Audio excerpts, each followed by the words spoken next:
Hi friends, welcome back to my channel. ఈ వీడియోలో మనం చిరంజీవి గారి గురించి ఇంట్రెస్టింగ్ ఫ్యాక్ట్స్ ఏంటో తెలుసుకుందాం. మరి ఫ్యాక్ట్ నెంబర్ 1, శివశంకర వరప్రసాద్ అక్క చిరంజీవి ఎన్సీసీ క్యాడెట్ గా ఉండేవారు. ఆయన 1970 ప్రారంభంలో న్యూఢిల్లీలో జరిగిన రిపబ్లిక్ డే ప్యారేడ్ లో పాల్గొన్నారు. ఎన్సీసీ దుస్తుల్లో ఉన్న ఆయన ఫోటోలు తరచుగా ఇంటర్నెట్ లో కనిపిస్తూనే ఉంటాయి. ఫ్యాక్ట్ నెంబర్ 2, చిరంజీవి గారు తన సినీ జీవితాన్ని గుడిపాటి రాజ్ కుమార్ దర్శకత్వం వహించిన అవార్డు గెలుచుకున్న చిత్రం పునాదిరాళ్ళు. ఈ చిత్రంతో తన జీవితాన్ని ఆయన ప్రారంభించారు. అయితే ఆయన నటించిన చిత్రాల్లో ముందుగా విడుదలైన సినిమా ప్రాణం ఖరీదు. అందుకే కొనిదెల శివశంకర వరప్రసాద్ ను ప్రజలు ప్రాణం ఖరీదు సినిమాతో చిరంజీవిగా గుర్తించారు. ఈ కారణంగానే ఆయన ఫస్ట్ మూవీ గురించి మాట్లాడినప్పుడు ప్రాణం ఖరీదునే మొదటి సినిమాగా పేర్కొంటారు. Fact number 3, I love you అలాగే కమల్ హాసన్ గారు నటించిన కె బాలచందర్ గారి దర్శకత్వంలోని ఇది కథ కాదు వంటి చిత్రాలలో చిరంజీవి గారు యాంటీ హీరో పాత్రలో నటించారు. తమిళ చిత్రం అవర్గల్ రీమేక్ లో ఒరిజినల్ చిత్రంలో రజనీకాంత్ గారు పోషించిన పాత్రను చిరంజీవి గారు పోషించారు. ఫ్యాక్ట్ నంబర్ 4, మోసగాడు, రాణికాసుల రంగమ్మ, 47 నక్కల్ ఈ మూవీని తెలుగులో 47 రోజులతో రీమేక్ చేశారు. న్యాయం కావాలి, రనువ వీరన్ వంటి చిత్రాలలో ఆయన మెయిన్ విలన్ పాత్రల్లో కూడా నటించారు. ఫ్యాక్ట్ నంబర్ 5, రజనీకాంత్ మరియు చిరంజీవి ఇద్దరు మద్రాస్ ఫిలిం ఇన్స్టిట్యూట్ MFI లోనే నటనల్లో శిక్షణ పొందారు. రజనీకాంత్ గారు 1973లో MFI నుంచి డిగ్రీ తీసుకున్నారు. కాగా చిరంజీవి గారు 1977 బ్యాచ్ లో డిగ్రీ తీసుకున్నారు. ఈ విధంగా చూస్తే ఇద్దరు సినీ రంగంలో సూపర్ స్టార్ గా ఎదిగిన వారే. అయితే మెడ్రాస్ ఫిలిం ఇన్స్టిట్యూట్ లో రజనీకాంత్ గారు చిరంజీవి గారి కంటే సీనియర్. ఫ్యాక్ట్ నంబర్ 6, చాలా మంది తెలుగు నటులతో పోలిస్తే చిరంజీవి గారు ఇతర భాషల్లో కూడా తన నటన ప్రతిభను చాటుకున్నారు. తమిళ నటులు తెలుగు చిత్రాల్లో నటించడం సాధారణమే అయినప్పటికీ తెలుగు నటులు ఇతర భాషల చిత్రాల్లో నటించడం చాలా అరుదనే చెప్పాలి. అయితే చిరంజీవి గారు ఈ విషయంలో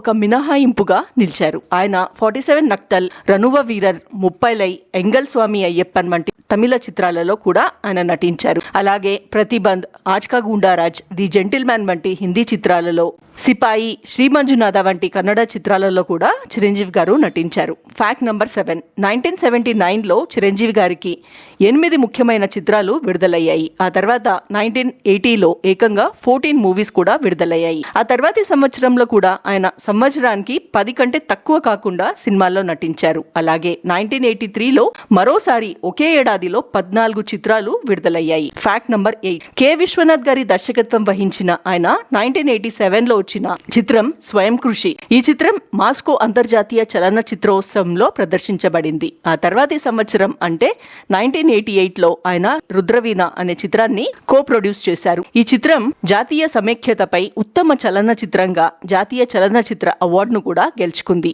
ఫ్యాక్ట్ నంబర్ 9, 1992లో చిరంజీవి గారు నటించిన చిత్రం ఖరానా మొగుడు. ఈ మూవీ దక్షిణ భారత బాక్సాఫీస్ వద్ద 10 crores కు పైగా వసూళ్లు సాధించి తొలి భారతీయ దక్షిణ చిత్రంగా తరచుగా పేర్కొనబడుతుంది. ఫ్యాక్ట్ నంబర్ 10, స్వయం కృషి చిత్రం ఘన విజయం సాధించిన తర్వాత ఆ సమయంలో చిరంజీవి గారు భారతదేశంలోనే అత్యధిక రెమ్యునరేషన్ తీసుకునే నటుడిగా మారారని చాలా మంది చెప్తారు. దీంతో ఆయన జాతీయ స్థాయి వీక్లీ న్యూస్ పేపర్ కవర్ ఫోటోలో కనిపించడం ప్రారంభించారు. ఫ్యాక్ట్ నంబర్ 11, ఫిలింఫేర్ మరియు ఇండియా టుడే వంటి ప్రముఖ వినోద పత్రికలు ఆయనను బాలీవుడ్ సూపర్ స్టార్ అమితాబ్ బచ్చన్ గారును ఉద్దేశిస్తూ బచ్చన్ కంటే పెద్ద స్టార్, బిగ్గర్ దాన్ బచ్చన్ గా అభివర్ణించేవారు. అలాగే వార్తాపత్రిక ది వీక్ ఆయనను కొత్త మనీ మిషన్ అంటే ద న్యూ మనీ మిషన్ గా అభివర్ణించేవారు. ఫ్యాక్ట్ నంబర్ 12, 2000లో 1999 నుంచి 2000 అసెస్మెంట్ సంవత్సరానికి భారతదేశంలో ఒక నటుడికి అత్యధిక ఇన్కమ్ ట్యాక్స్ చెల్లించేందుకు చిరంజీవి గారికి సమ్మాన్ అవార్డు లభించింది. భారత ప్రభుత్వం తరపున కేంద్ర అధికారిక శాఖ సహాయ మంత్రి ఆయనను సమ్మాన్ అవార్డుతో సత్కరించినట్లు సమాచారం. ఫ్యాక్ట్ నంబర్ 13, ఇంటర్నెట్ ప్రారంభ దశలోనే తన ఫోటోలు, రాబోయే సినిమాల సమాచారం, ఇతర వివరాలను ప్రచురించడంతో పాటు అభిమానులతో నేరుగా మమేకం కావడానికి వ్యక్తిగత వెబ్సైట్ ను ప్రారంభించిన తొలి భారతీయ నటుడిగా కూడా చిరంజీవిని పేర్కొంటారు. ఈ రోజుల్లో ఒక స్టార్ కు ఫేస్బుక్, ట్విట్టర్, ఇన్స్టాగ్రామ్ వంటి సోషల్ మీడియా ఖాతాలు ఉండడం అభిమానులకు గొప్ప విషయంగా అనిపిస్తుంది. అయితే ఇంటర్నెట్ ప్రారంభ దశలోనే చిరంజీవి గారి వ్యక్తిగత వెబ్సైట్లు ఉండేవని చెప్తారు. ఫ్యాక్ట్ నంబర్ 14, 1987లో ఆస్కర్ అవార్డుల ప్రధానోత్సవానికి హాజరు కావడానికి ఆహ్వానం అందుకున్న తొలి దక్షిణ భారతీయ నటుడిగా చిరంజీవి నిలిచారు. ఫ్యాక్ట్ నంబర్ 15, చిరంజీవి చిరంజీవి గారు భారతీయ సినీ రంగంలోని ప్రపంచవ్యాప్తంగా అభిమానులను కలిగి ఉన్న నటుల్లో ఒకరు. ఆయన నటించిన కొదమసింహం ఈ మూవీ 1990లో రిలీజ్ అయ్యి ఇంగ్లీష్లోకి డబ్ చేయబడిన తొలి దక్షిణ భారతీయ చిత్రంగా నిలిచింది. ఫ్యాక్ట్ నంబర్ 16, 1999లో the return of the thief of Baghdad అనే హాలీవుడ్ చిత్రంలో నటించేందుకు చిరంజీవి గారిని సంప్రదించారు. అయితే తెలియని కారణాల వల్ల ఈ చిత్రం మధ్యలోనే ఆగిపోయింది అని అంటారు. ఫ్యాక్ట్ నంబర్ 17, వినోద రంగానికి చేరిన అపారమైన సేవలకు గుర్తింపుగా చిరంజీవి గారిని 2006లో పద్మభూషణ్ పురస్కారంతో సత్కరించారు. ఫ్యాక్ట్ నంబర్ 18, 2006లో చిరంజీవి గారికి ఆంధ్ర విశ్వవిద్యాలయం గౌరవ డాక్టరేట్ ను ప్రదానం చేసింది. ఫ్యాక్ట్ నంబర్ 19, 2014లో జరిగిన 3వ south Indian international movie awards అంటే సైమా వేడుకల్లో టెంకు అద్నాన్, టెంకు మన్సూర్ చేతుల మీదుగా చిరంజీవి గారికి international face of Indian cinema award లభించింది. ఫ్యాక్ట్ నంబర్ 20, చిరంజీవి గారు నటించిన స్వయం కృషి మరియు పసివాడి ప్రాణం చిత్రాలను రష్యన్ భాషలోకి డబ్ చేశారు.